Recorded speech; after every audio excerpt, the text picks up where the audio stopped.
Well, Courtney, Uh, thank you so much for being with us today. So, as you pull up your slides, can you give us a self-introduction? Absolutely. And my name is Courtney Willis. I am from Oklahoma City, and I am the regional sales director for Legend Senior Living. I have been in leadership for over 15 years in mostly the healthcare setting. And I'm just thrilled to be here because a lot of the topics that we're discussing today are things that I've, you know, developed and grown in over the years. Not to say that I'm perfect, but I'm just glad to be here. I am heavily involved in the Oklahoma City area. I have a husband that owns a business in the Oklahoma City area, and then I have two little girls. So that's the short and sweet of it. But I'm just happy to be here. Thanks for having me. Well, thanks so much for being with us and take it away. Perfect. So I feel very honored to be able to talk about authentic leadership and how to dive into your authentic leadership today. And one of the reasons this is so near and dear to my heart is because finding myself as a leader, as a true leader, has completely changed my life. And I don't say that lightly. I mean, from a stress, anxiety, satisfaction, results, all of those things. And so it really is something that I'm passionate about and excited to speak to you about today. So, what does authentic mean? It means not false or imitated. It's true to one's own personality, meaning your character is sincere, no pretensions. But the one thing that I like on the end of this definition is it means worthy of acceptance or belief. And so I think that that is just knowing what authentic means, that you're real, is a great way to start because unfortunately, this word is overused in a lot of settings. So why does it matter? Why does authentic leadership matter? It's critical to our leadership skills, but whenever you think about authentic leaders, studies show that if you have that culture in your business and in your community, employees are more engaged. You see better business results. There is a less of a turnover rate. And so that authenticity leads to trust, which then leads to a better culture overall.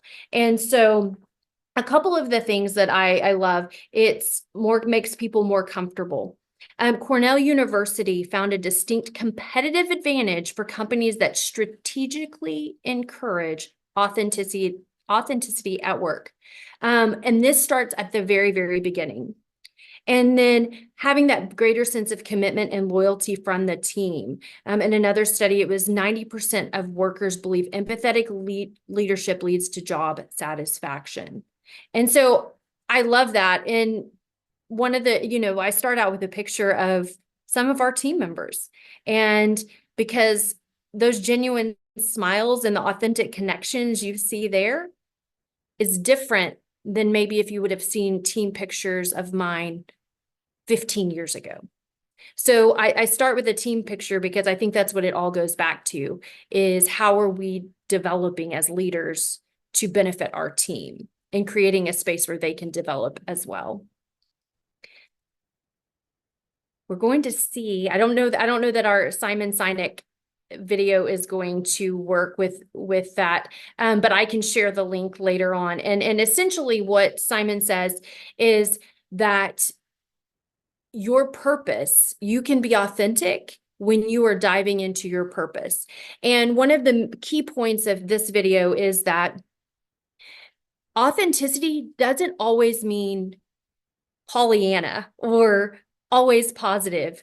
And authenticity on the flip side doesn't mean if you're having a bad day that you can just lash out or say rude things. If your authentic real self is not a morning person, you don't necessarily get to respond that way. It's responsible and professional authenticity, and you can operate in that manner when you're following your passion and your purpose. And so I'll share the link to this because I think it's a great thing, and Who doesn't love Simon? He does a great job. So one of the things that I don't know about you, but I struggled with early on in my career is imposter syndrome. And it led me to not being my authentic self. But I wasn't alone. And if you're feeling a little bit like that, you're not alone either. 65% of professionals don't know what that means from an imposter syndrome, the definition, but they know what the symptoms are. What am I doing here? Could somebody else do it better? I couldn't possibly be a leader. No way am I qualified for this. When you look at statistics of women who won't even apply for jobs because they don't click the box on every single thing, it's insane to me how this imposter syndrome has really impacted female leaders. 75% of female executives reported they have experienced imposter syndrome. And so I say that because when we feel like that, we start acting as not as ourselves. We start putting on a facade or acting in the way we think people want us to act. And so I think it's really important when you're talking about authenticity is to know that you are not going to be perfect, and that is not the expectation, but you are in your role, you are in this place for a reason and for your strengths. And so I think that it all really goes hand in hand. So a couple of key traits when we look at how do we become, because we could talk about it all day, but really, how do we become a more authentic leader?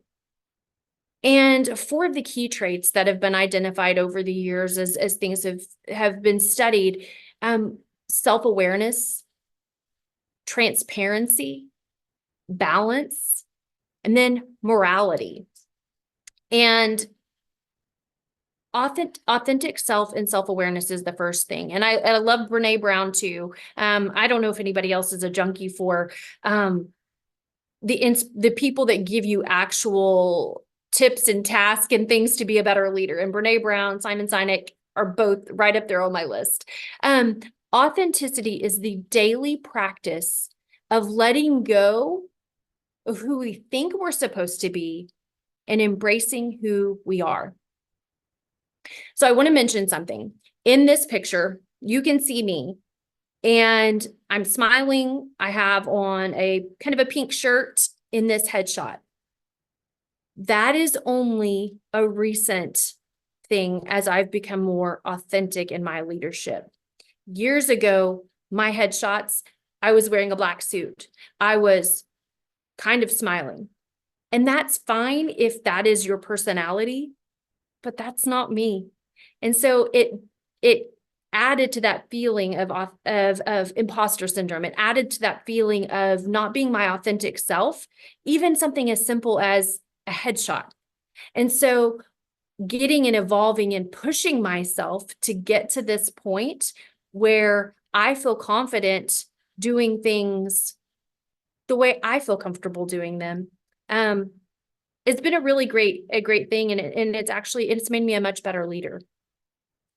So when I think about authenticity, respectfulness is still at the top of that in professional respectfulness.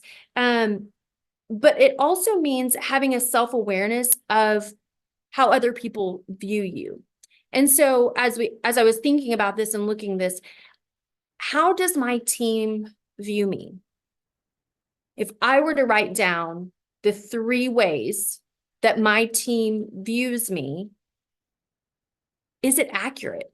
Do I really have a good understanding of that and a good self-awareness of what is really going on around me and how I am perceived? And once I do, and this is again a journey, once I have, that helps me develop further. Okay, I think I'm being my authentic self, but maybe my crucial conversations come across as not authentic, not genuine, whenever. And so knowing that and knowing gives me somewhere to lean into in my own development, because true leaders are constant learners. And this is no different, leaning into that and finding yourself and finding your authentic self. True North. This is one of the best exercises that I really have ever done for myself. And now, granted, I didn't do it as early in my leadership career as I probably should have, but it's called a lifeline. And I'll give you a little bit of a backstory. I kind of mentioned the imposter syndrome, like the discomfort with the way I was too rigid, or I was handling things I don't want to say in a too serious way, but that was unnatural to myself. And I did the exercise of what is my true north? What is my lifeline? And what you do is you simply write down the milestones of your life, starting from when you were young till now. You write down the ups, you write down the highs, the lows, and then from that, what have you learned and how has that shaped you as a person? Because what this does is it gives you those pieces and points of what you truly are, if you're struggling with that, your own identification. So for me, when I look at my lifeline, if you'll notice, I put hay bales behind. And I grew up in Southwest Oklahoma. I lived on a farm. I was around my family. Everybody lived within a couple of miles of one another. And what that did for me as a leader, when I look at how that gauges who I am as an authentic leader today, what that did for me is it allowed me to say, you know what? I grew up on a farm. They work all of the time. There's no breaks. There's no vacations. It's 24/7. And they are dependent on themselves. And while that is phenomenal because it instilled hard work and it instilled all the things that of my work ethic, it also sometimes lends it to me not asking for a helping hand, me being very dependent only on myself and not taking any breaks. And that can lead to burnout. So again, knowing that about my past, knowing that about my lifeline has allowed me to kind of work through some of that to make myself more authentic. If I look at on the complete opposite end of the spectrum, I think obviously having my kids and my family impacts on how I interact with people, how I would want people to mentor my loved ones if they were in a leadership role. But I think that the biggest thing recently has been COVID when I do my lifeline. And let me tell you how we get there is, so I'm in healthcare, was in healthcare when COVID hit. And we were a little bit more rigid. We had all of our processes, what has worked for years. COVID hits. And what did we all have to do? We had to adapt. We had to become more flexible. So a big part of my leadership journey and who I authentically am is being more flexible, being able to think on my feet. And I caught myself when I was wondering a couple of weeks ago, almost being too rigid in a situation and going back to that true north of, I have the ability to be flexible. I have the ability to adapt. And so going back to that as my true north. So when you think about hard work on one end and flexibility on the other end of my lifeline, really brings me always back to what my true north is and how I want to lead and need to lead in order to really operate at the most optimal level. So I encourage you, if you have not done that, it is a very, very interesting approach and way to do things, to discover who you are. The next thing is balance. To become an authentic leader, you have to have balance. And I put Simone Biles on here because when it's mentioned that Bill George, he's one of the founders of authentic leadership. He says that leaders are like Olympic athletes. They have to be balanced, and they have to train hard, and they have to just put a lot of effort into what they're doing. But balancing in leadership is balancing the needs of the team. It's the task at hand. It's the overarching goal. And so you have to, and it's in itself, because you do have to balance things with yourself, emotionally, spiritually, physically. If we're not physically taking care of ourselves, we can't give back to our team. You've probably heard that, the oxygen mask analogy, and that's so true. But authentic leadership comes with balance, because you have to balance the big picture, but also those interrelationships and those interconnections. And going back to, did I lead with my values? Did I lead with my true north? And the other thing with this is balancing vulnerability. I don't know, I can only speak for myself, but that was probably the most challenging thing as a new leader years and years ago. And as I've become more experienced, is balancing the vulnerability. Where does that line stop of being vulnerable, but also still having some boundaries with your team? And I think it's something that you have to know who you are as a person, and know your true north, because you have to know how you want to handle those things. For example, I would have never talked about my family or my age or my experience early on because of that imposter syndrome. But now I feel confident that experience, that what I've done gives me that balance and being vulnerable with my team. Inspirational, authentic leaders share their stories within limits, but they share their stories because it makes you relatable. And relations and being relatable is what builds that trust with your team. Now, I will say, I don't think that you should burden your team with all of the intimate details, because again, those boundaries. But I think that building that relationship and that authenticity comes with sharing some stories as well. The next thing is transparency and morality. Authentic leaders do not adapt to molds or fit into certain personas. So as you can see here, I'm wearing a referee costume. Now that's not for everybody. I wouldn't say, oh, we should all do this, but it goes within my style.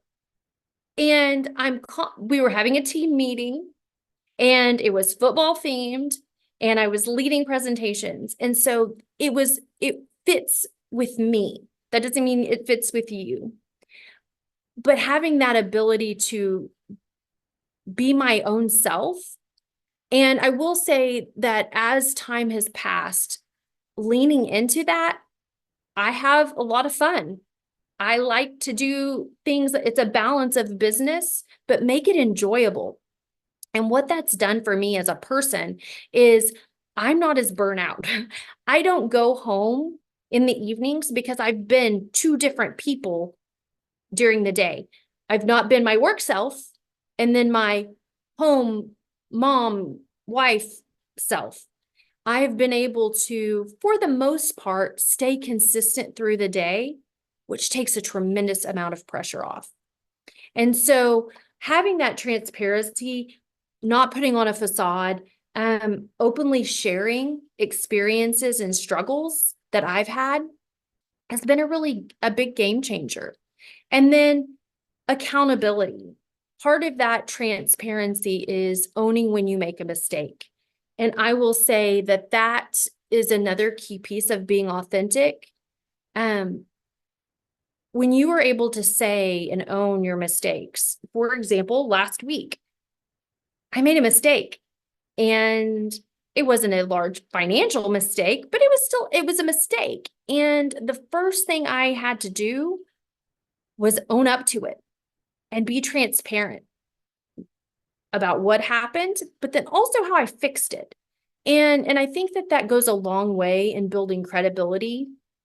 So, but because of that imposter syndrome that we talked about at the beginning and feeling like we have to be perfect all of the time, I really think that can do some damage to our own psyche and feeling that we can't own up to our mistakes. And so I want to encourage you to be brave and take that chance, because that transparency leads to trust and also takes the pressure off of you of being something that you're not. And none of us are perfect. None of us are perfect. And then this is another great tool that I highly encourage and really enjoy using in order to be a more authentic leader. Care, or coach is the acronym. Care. Show employees, show your team that you truly care about them. You're not just saying it. It comes in the little things that you do every day. The second thing is organize them. And what is their sweet spot? Everybody on your team, including, even if they're peers, even if it's at home, whatever it might be, everyone has strengths. If you can organize them in their sweet spots and in their strengths, it's incredible to see the results that will follow, because they're operating and motivated and passionate about what they're doing. The next thing is align. They have to have something they're working towards. A mission, a passion, a goal, rallying everyone around that mission to align them. Then challenge them. Some of the best advice, I hope that everyone on here has read Crucial Conversations, because it was absolutely enlightening to me the first time. And it talks about challenging. And that's hard as a leader, because sometimes we don't want to have uncomfortable conversations. But what it says is that by not challenging our team, we are being selfish. And you might think, well, that's a strong word. But truly, in order to maintain our own comfort, we are potentially blocking someone else from achieving their goals or achieving their best self. So that challenge piece is something that's really, really important. And if you do it with enough care, that you've started out that relationship and you've organized them in their strengths, it can be very, very effective. And then the last thing for coach is help. Whenever you are working with people, our goal and our job is to help them. A Harvard study found that CEOs spend 72% of their time in meetings. Guilty, especially with COVID, and only 5% of their time with employees. I don't know about you, but I love being around my team.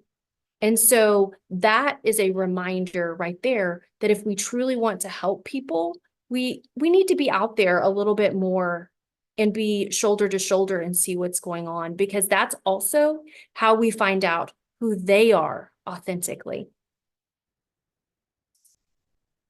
And so the last thought for today is courage starts with showing up and letting ourselves be seen. And that courage is contagious.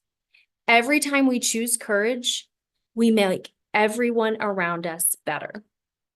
So I want to encourage you to be authentic, to find your true self, and lean into it and have a fun time along the way, because it is going to bring you better results and just more enjoyable.